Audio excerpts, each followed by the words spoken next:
안녕하세요. 피탐성 피처의 교회와 함께하는 성경 공부에 오신 피처의 성도님들.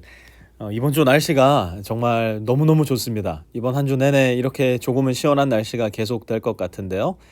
설레이는 마음으로 다가올 가을, 조금 이르긴 하지만 그래도 기다리면서 또 기분 좋게 말씀 공부 시작하며 이번 한 주 시작했으면 좋겠습니다.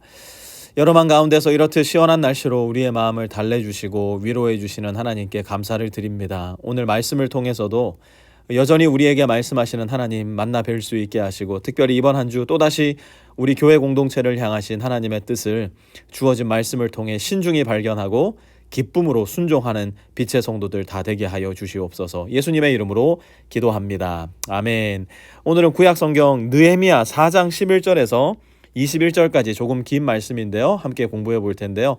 먼저 11절 말씀부터 보도록 하겠습니다. 11절입니다. 한편 우리의 원수들은 쥐도 새도 모르게 쳐들어와서 우리를 죽여서 일을 못하게 하려고 계획하고 있었다. 아멘. 아주 간략하게 이스라엘 역사에 대해서 먼저 말씀드리고 계속 본문 이어서 보려고 하는데요. 이스라엘은 이렇게 지도가 있다면 여기가 갈릴리 바다고요. 진짜 바다는 아니고 호수입니다. 그냥 이스라엘 사람들이 바다라고 불렀던 거고요.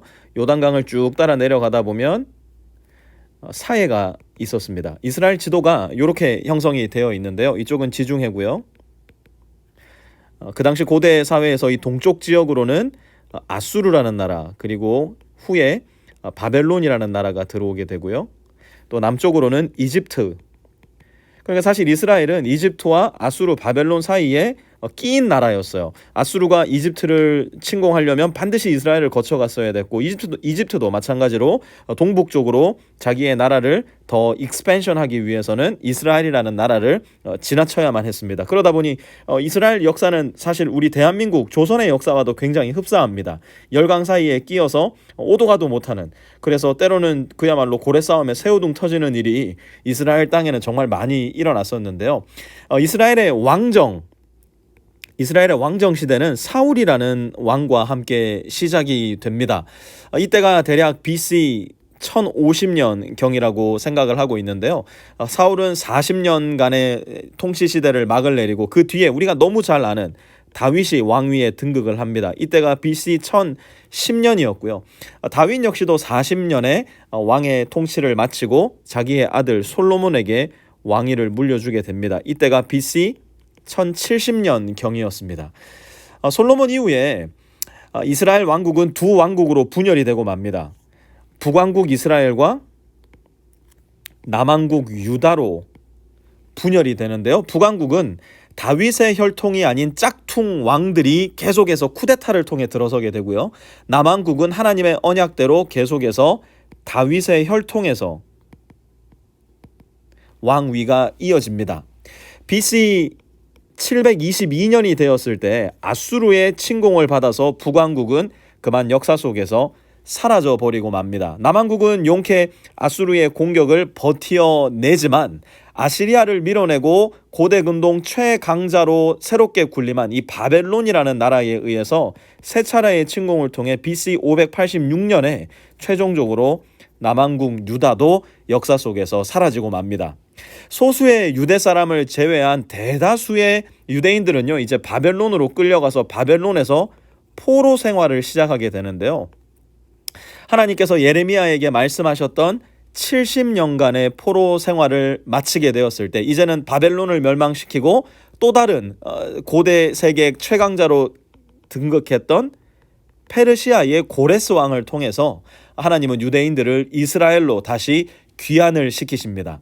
이스라엘 귀환은 총 3차례에 걸쳐서 진행이 되는데요. 먼저 BC 586년에 혹은 어떤 학자들은 538년에 혹은 536년에 스룹바벨과 함께 1차적으로 귀환을 한 것이었고요. 이때의 주요한 귀환 목적은 이 예루살렘에 하나님의 성전을 재건하는 일이었습니다. 그때로부터 시간이 흘러서 BC 458년이 되었을 때 에스라가 2차로 유대 포로를 이끌고 바벨론에서 귀환하여서 상심하고 무너져 있던 유대인들의 마음을 위로하고 영적 대각성을 일으키는 역할을 합니다. 그리고 마지막으로 BC 444년에 오늘 함께 공부하고 있는 느헤미야가 3차 귀환을 하여서 예루살렘 주변에 성벽을 쌓는 임무를 완수하게 됩니다. 오늘 말씀은 바로 이 배경에서 시작이 되는데요. 느헤미야가 자기 땅으로 귀환한 백성들과 성벽을 쌓으려 하자 여기저기에서 태클이 들어옵니다. 11절에 보니까 우리의 원수들은 이라고 이야기를 하는데요. 그들의 원수들이 쳐들어와서 죽이려 하고 성벽 쌓는 일을 못하게 하려 했어요. 12절 이어서 보면요. 그들 가까이에서 사는 유다 사람들이 우리에게 올라와서 그들이 사방에서 우리를 치려고 한다고 몇 번이나 알려줬다고요? 10번이나 일러주었다. 얼마나 원수들의 공격이 심했는지 한두 번이 아니었어요. 10번이나 공격이 있을 거라 알렸다는 겁니다. 13절도 보면요. 그래서 나는 백성 가운데서 얼마를 가문별로 칼과 창과 활로 무장시켜서 성벽 뒤 낮은 빈터에 배치하였다. 하나님의 말씀을 따라서 그 먼 페르시아 땅에서 고향 땅으로 들어왔으면 좀 하나님이 알아서 다 지켜주시고 보호해 주시고 해야지. 이게 도대체 뭔가 싶은 생각이 든 이스라엘 백성들도 분명히 있었을 겁니다. 하지만 그들의 지도자 느헤미야는 분명히 알고 있었어요. 하나님의 지키심과 보호하심에는 우리의 방종이 설 자리가 없었던 것입니다. 하나님은 우리가 그저 가만히 멍한 사람으로 살아가기를 바라시는 것이 아니라 하나님의 인도하심과 지키심에는 우리의 모든 일과 행동이 균형과 지혜와 사랑을 갖추게 하신다는 것을 느헤미야는 알고 있었던 거예요. 14절도 이어서 보세요. 백성이 두려워하는 것을 보고 나는 귀족들과 관리들과 그 밖의 백성들을 격려하였다. 그들을 두려워하지 말아라. 위대하고 두려운 주님을 기억하고 형제 자매와 자식과 아내와 가정을 지켜야 하니 싸워라. 아멘. 사랑하는 빛의 성도 여러분, 우리 신앙의 여정은 소풍이나 휴양이 아니에요. 많은 분들이 오해해요. 예수님 믿으면 그냥 소풍 지내고 휴양하다가 하늘나라 가면 되지. 그렇지 않습니다. 우리 신앙의 여정은 필연적으로 싸움이고 전투입니다. 우리는 지금도 눈에 보이지 않는 영적인 세력들과 전쟁 중이라는 사실을 기억해야 됩니다. 그리고 그것보다 더 중요하게는 위대하고 두려운 주님을 기억하는 것, 그분께서 우리를 지키시고 보호하신다는 것을 잊지 말아야 한다는 겁니다. 우리의 싸움은 창과 칼에 달려있는 것이 아니라 우리 주님의 힘과 능력에 달려있다는 것을 우리는 늘 기억해야 돼요. 15절에서 21절까지 한번 쭉 읽어보도록 할게요. 드디어 우리의 원수들은 자기들의 음모가 우리에게 새어나갔다는 것을 알게 되었다. 하나님이 그들의 음모를 헛되게 하셨으므로 우리는 모두 성벽으로 돌아와서 저마다 하던 일을 계속하였다. 그날부터 내가 데리고 있는 젊은이 가운데서 반은 일을 하고 나머지 반은 창과 방패와 활과 갑옷으로 무장을 하였다. 관리들은 성벽을 쌓고 있는 유다 백성 뒤에 진을 쳤다. 짐을 나르는 이들은 한 손으로는 짐을 나르고 다른 한 손으로는 무기를 잡았다. 성벽을 쌓는 이들은 저마다 허리에 칼을 차고 일을 하였다. 나팔수는 나의 곁에 있게 하였다. 나는 귀족들과 관리들과 그 밖의 백성에게 지시하였다. 하여야 할 일이 많은 데다 일하는 지역이 넓으므로 우리는 성벽을 따라서 서로 멀리 떨어져 있다. 어디에서든지 나팔 소리를 들으면 그 소리가 나는 곳으로 모여와서 우리와 합세하여라. 우리 하나님이 우리 편이 되어서 싸워주신다. 우리는 이른 새벽부터 밤에 별이 보일 때까지 일을 하였다. 우리 가운데 반수는 창을 들고 일을 하였다. 아멘. 여기 보면 굉장히 흥미로운 말씀이 있는데요. 20절 보면 어디에서든지 나팔 소리를 들으면 어떻게 하라고요? 그 소리가 나는 곳으로 모여와서 우리와 합세하여라. 우리 하나님이 우리 편이 되어서 싸워주신다. 여러분, 왜 나팔 소리를 내라고 했을까요? 위기가 있을 때, 적들이 쳐들어올 때, 원수가 공격할 때 나팔 소리를 내라는 겁니다. 우리 신앙생활도 마찬가지예요. 우리 신앙생활을 하다 보면 나팔을 불어야 할 때가 있어요. 언제요?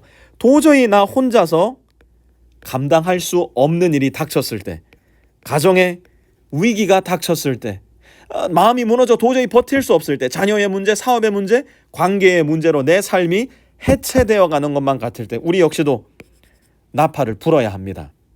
라이프팀은 그 나팔 소리를 함께 듣고 함께 모여 함께 기도하고 함께 울며 함께 싸우는 곳이에요. 우리 하나님이 우리 편이 되어서 싸워주심을 믿고 함께 하나님을 의지하면서 끝까지 한몸됨을 지켜나가는 곳이 바로 라이프팀이에요. 그것이 하나님께서 만들어 가시는 교회의 본 모습이고, 그 모습이 내 삶 속에서 발견될 때 우리는 가장 건강하고 가장 튼튼한 모습으로 자라가고 성장해 갈 수 있을 거예요. 이제 곧 시작될 라이프팀, 때로는 나팔 소리를 듣고 이곳으로 몰려가서 함께 돕는 자로, 때로는 나팔 소리를 울려서 내게로 와주십시오, 나를 도와주십시오, 그래서 도움을 받는 자로 우리 하나님의 편에 서 있는 우리 모든 빛의 성도님들 되실 수 있기를 주님의 이름으로 부탁을 드립니다.